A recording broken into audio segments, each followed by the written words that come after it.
Assalamualaikum warahmatullahi wabarakatuh. Selamat pagi anak-anak. Apa kabar semuanya? Ibu harap kalian tetap dalam keadaan sehat ya. Nah, hari ini bertemu lagi dengan Bun Ia dalam pelajaran Bahasa Indonesia. Hari ini kita akan membahas mengenai kaidah kebahasaan dan langkah-langkah dalam membuat teks deskripsi. Kaidah kebahasaan teks deskripsi. Yang pertama, menggunakan kalimat perinci atau perjelas.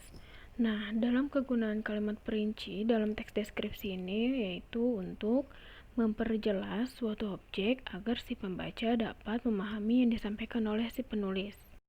Lalu yang kedua, yaitu menggunakan kalimat yang melibatkan panca indera. Kegunaan kalimat ini agar si pembaca seolah-olah dapat merasakan, melihat, dan mendengar objek yang dideskripsikan oleh si penulis. Selanjutnya, nomor 3, ada kata benda.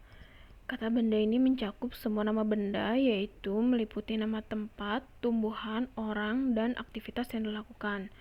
Contohnya seperti mobil, sekolah, lapangan bola, dan lain-lain. 4, ada kata sifat atau adjektiva. Kata sifat untuk menerangkan sifat, suatu keadaan atau kondisi, watak atau tabiat dari orang, benda, atau binatang. Contohnya seperti baik, rendah hati, cantik, dan lain-lain. Kelima, ada kata kerja. Kata kerja ini biasa digunakan untuk melakukan suatu perbuatan atau tindakan. Contohnya seperti memasak, membelikan, mendengarkan, dan lain-lain. Yang keenam yaitu ada penggunaan majas. Majas atau kiasan seringkali digunakan pada teks deskripsi untuk menggambarkan atau melukiskan suatu objek. Berikut majas-majas yang sering digunakan dalam teks deskripsi. A. Majas personifikasi. Nah, pada majas ini menjelaskan atau menggambarkan suatu benda mati, tetapi digambarkan seperti atau seolah-olah menjadi benda hidup. Contohnya, pensil menari-nari di atas buku. Coba kalian perhatikan kata menari-nari. Dalam kata tersebut seharusnya ditujukan kepada benda hidup atau seperti manusia. Tetapi kata menari-nari tersebut ditujukan kepada pensil, padahal pensil ini sebagai benda mati. Dalam kenyataannya, apakah pensil bisa menari-nari seperti benda hidup? Tidak kan? Nah, ini yang dimaksud dari majas personifikasi. B. Majas hiperbola. Nah, pasti kalian sudah sering mendengarkan majas hiperbola ini. Majas hiperbola yaitu majas yang menggambarkan suatu hal secara dilebih-lebihkan. Contoh, pohon itu tumbuh setinggi gunung. Kalimat tersebut merupakan kalimat yang berlebihan karena tidak ada pohon yang tingginya setara dengan gunung. C. Majas litotes. Majas ini kebalikan dari majas hiperbola, yaitu menggambarkan suatu hal yang terlihat merendahkan. Contohnya, mampirlah ke gubuk saya. Pada kata gubuk di kalimat tersebut, yaitu menggambarkan rumah yang besar, bukan gubuk yang kecil seperti arti sebenarnya. Nah, yang terakhir dari bagian majas yaitu majas metafora. Majas ini menggunakan frasa yang bukan dalam arti sebenarnya tetapi merujuk pada pengertian yang hampir sama. Contohnya, Ani merupakan kembang desa. Pada kata kembang desa tersebut bukan diartikan sebagai bunga, tetapi diartikan sebagai wanita yang paling cantik di desa tersebut. Selanjutnya, 7. Menggunakan kata sinonim. Sinonim ini dapat diartikan sebagai bentuk bahasa yang maknanya mirip dengan bahasa lain. Contohnya adalah kata indah. Pada kata indah ini dapat diartikan sama seperti elok, permai, dan molek. 8. Kata depan. Nah, kata depan ini memiliki arti yaitu kata yang susunan kalimatnya terletak di bagian depan kata benda, kata sifat, dan kata keterangan. Berikut kata depan yang terdapat pada teks deskripsi. Pada kata depan di, ke, dari, jika menyatakan tempat, maka penulisannya harus dipisah dari kata yang di belakangnya. Berikut ada contohnya. Pada kalimat pertama, yaitu aku lahir di Jakarta. Kedua, ayah akan berangkat ke kantor. Ketiga, nenek pulang dari Bandung esok hari. Jika kalian perhatikan ketiga kalimat tersebut, penggunaan kata depan di, ke, dan dari itu dipisah dari nama belakangnya atau nama tempat. Selanjutnya ada kata depan pada. Nah, ini biasanya sering sekali salah digunakan dalam membuat kalimat. Kalau kata di digunakan untuk menunjukkan tempat, sedangkan kata pada ini digunakan untuk menunjukkan hubungan waktu. Contoh, pada zaman dahulu ada seekor kancil yang hidup di hutan. Yang terakhir, 9, yaitu penggunaan kata khusus. Dalam penggunaan kata ini dibagi menjadi dua, yaitu penggunaan kata umum dan kata khusus. Kata umum memiliki arti kata yang ruang lingkup dan cakupan maknanya lebih luas. Sedangkan dalam penggunaan kata pada teks deskripsi yaitu menggunakan kata khusus. Artinya adalah kata yang ruang lingkup dan cakupan maknanya lebih sempit.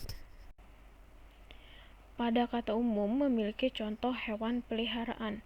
Yang kita tahu bahwa banyak sekali hewan yang bisa dijadikan sebagai peliharaan. Tetapi jika menggunakan contoh pada kata khusus, hewan peliharaan ini terdapat kucing, marmut, ikan, kelinci, dan lain-lain. Selanjutnya ada langkah-langkah dalam menulis teks deskripsi. 1. Menentukan tema karangan. Nah, langkah yang mendasar dan paling awal dalam menyusun suatu teks apapun, termasuk salah satunya adalah teks deskripsi, yaitu kalian menentukan tema. Tema ini nantinya akan menjadi inti dari karangan atau tulisan yang akan dibuat. Kalian bisa mencari objek yang terdekat yang ada di lingkungan sekitar kalian untuk mempermudah dalam menentukan tema. Lalu yang kedua, kalian bisa menentukan tujuan.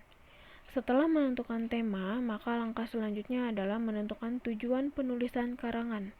Tujuan ini akan sangat berpengaruh dalam panjang, sifat, dan cara penyajian karangan kalian. Dengan menentukan tujuan, kalian juga akan lebih mudah dalam menyusun kata-kata. Lalu yang ketiga, kalian bisa mengumpulkan informasi. Nah, untuk dapat menyajikan sebuah karangan teks deskripsi yang berkualitas, kalian sebaiknya menggunakan data berdasarkan hasil pengamatan, karena teks deskripsi ini berdasarkan fakta atau kenyataan. Kamu dapat mengamati secara langsung objek yang berkaitan dengan topik karangan. Lalu yang keempat, membuat kerangka karangan. Dalam menyusun teks deskripsi, kalian harus membuat kerangka karangan. Kerangka karangan merupakan kumpulan ide-ide pokok dari setiap paragraf yang akan disusun. Lalu yang terakhir, mengembangkan kerangka karangan.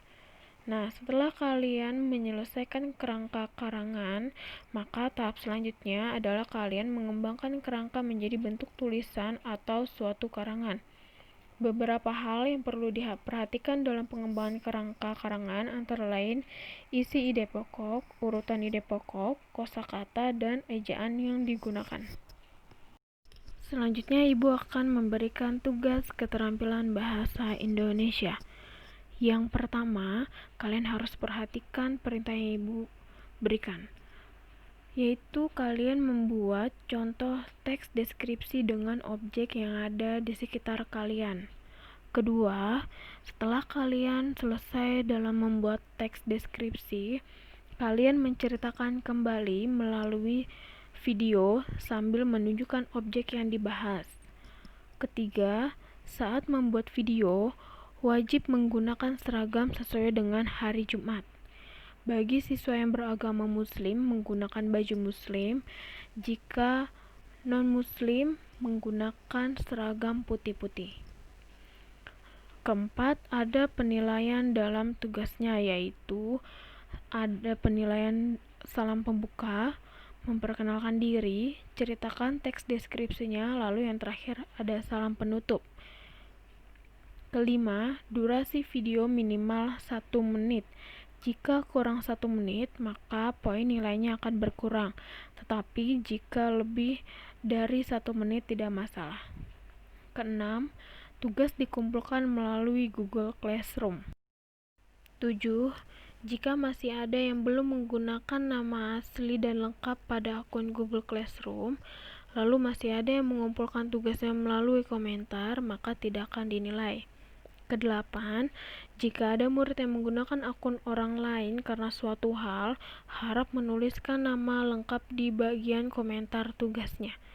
Cukup sekian materi yang Ibu berikan hari ini. Kurang lebihnya mohon maaf. Wassalamualaikum warahmatullahi wabarakatuh.